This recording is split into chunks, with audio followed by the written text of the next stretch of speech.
Shalom Aleichem, a good night of Shabbos. Today is Shabbos, Erev Shabbos, Parshas Yisro, Matan Torah. I want to share an experience I had last Shabbos. I went to a Shabbaton with between 800 to 1,000 people, and they were mostly Chasidim. And the Chasidim with the Streimels and the Payas and the Zokin and the White Sox and the Black Sox, and very frum. This was the frummest of the frum from Williamsburg, Borough Park, Muncie, Lakewood, and everywhere else. It was a Shabbos organized by a Chesed organization. And I'd like to share my feelings because it's important not for me to get my feelings out, although that's also important, but really to bring a message to the listening audience, to bring us up to date to our current situation of Yiddishkeit and Chassidishkeit in America and in our frum communities. And what do we do with it and how do we react to it? So Friday night, I come to shul and I place myself by a table up front. It's comfortable there and I can daven peacefully, I can learn and not be disturbed. Lo and behold, they asked me to move to another table nearby because this table is for the choir. Okay, there's a choir tonight. At a Hasidic Shabbos, there's going to be a choir. Well, yeah, there were 18 people in the choir with a conductor, all wearing streimels. And in addition to that, there was a chazan, a Hasidic chazan. A chazan was a chosid. And boy, was it a Kabbalah Shabbos. Took about an hour and a half. But let me tell you, I had box seats. I was right there. Without much movement, I was able to see bird's eye of what's going on, how the conductor made like this and like that, like that, like it. And it was very, very interesting. The first time I saw a Hasidic conductor. And everyone looks to him and everyone follows him.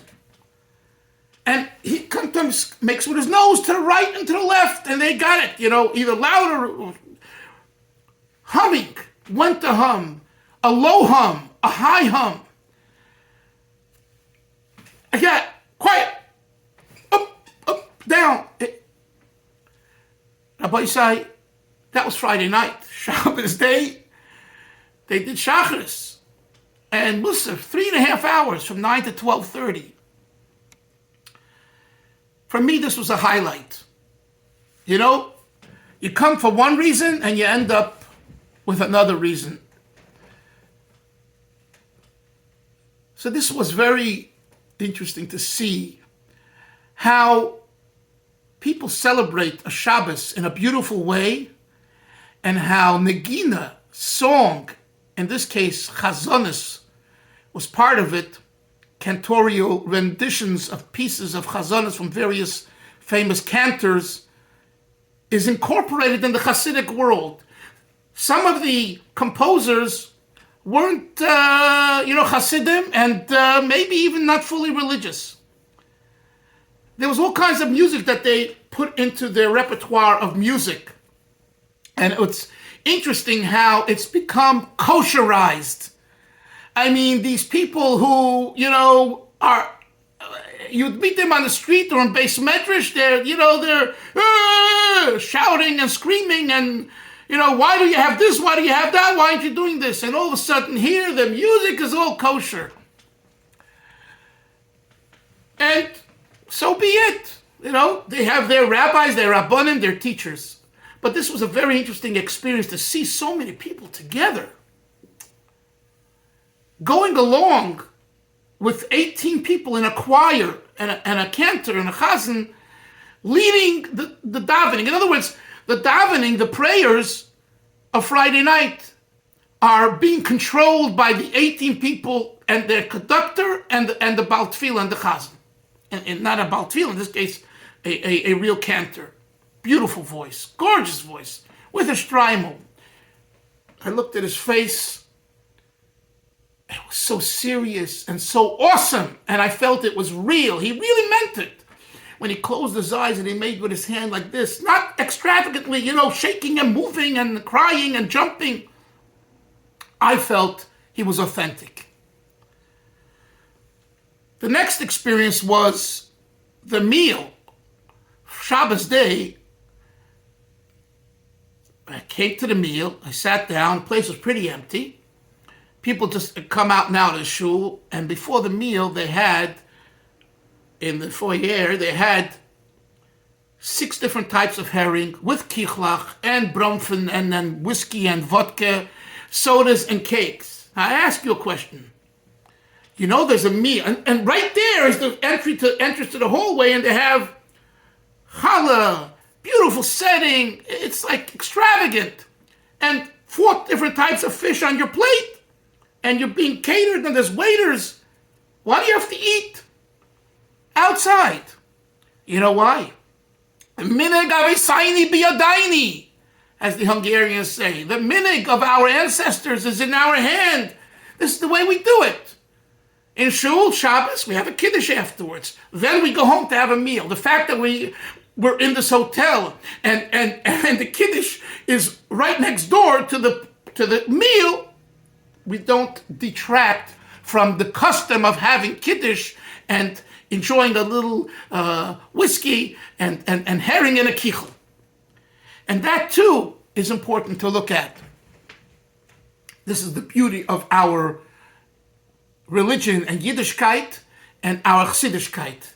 Don't diminish this kichale and this piece of herring and this glazle l'chaim vodka.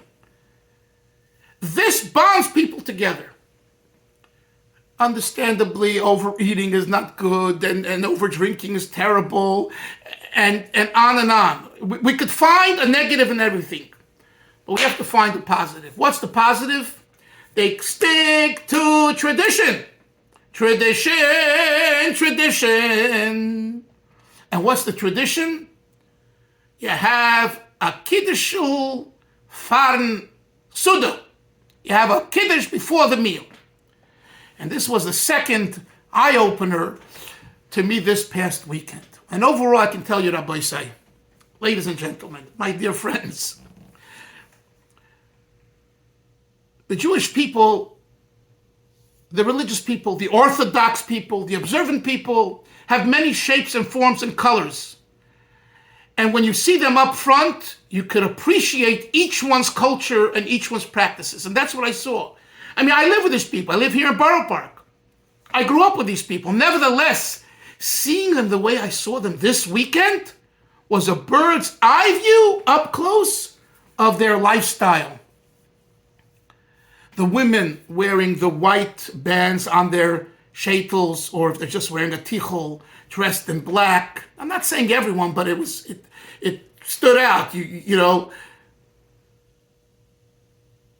there weren't sneeze issues. I must say, 800 to 1,000 people, men and women. Oh, and of course, there's a mechitza, a full mechitza during the meals and during the talks. You know, that's a given. And many of us are Chabadniks, Chabad Chasidim. There's room for all of us to learn from each other. Chabad to learn from the Chagas, the Polish Hungarian Chasidim, the Polish Hungarian Chasidim, the Chagas Chasidim could learn from Chabad. And together we make a beautiful nation. And then there's, of course, the Litvish world and the Svardish world. One of the main speakers was Rabbi Ben Sasson, a Sephardi. And I'm asking myself, why are they bringing him here? Because he's a very entertaining speaker. And they like it. They like to, you know, the Polish Hungarian Hasidim, they like to bring someone who's not like them and hear his angle. So Rabbi Say,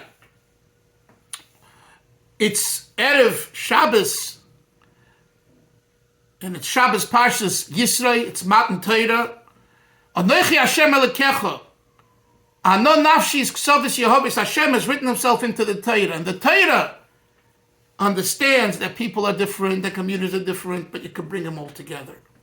And if that was the one thing that I walked away with was the value of unity, of achdus.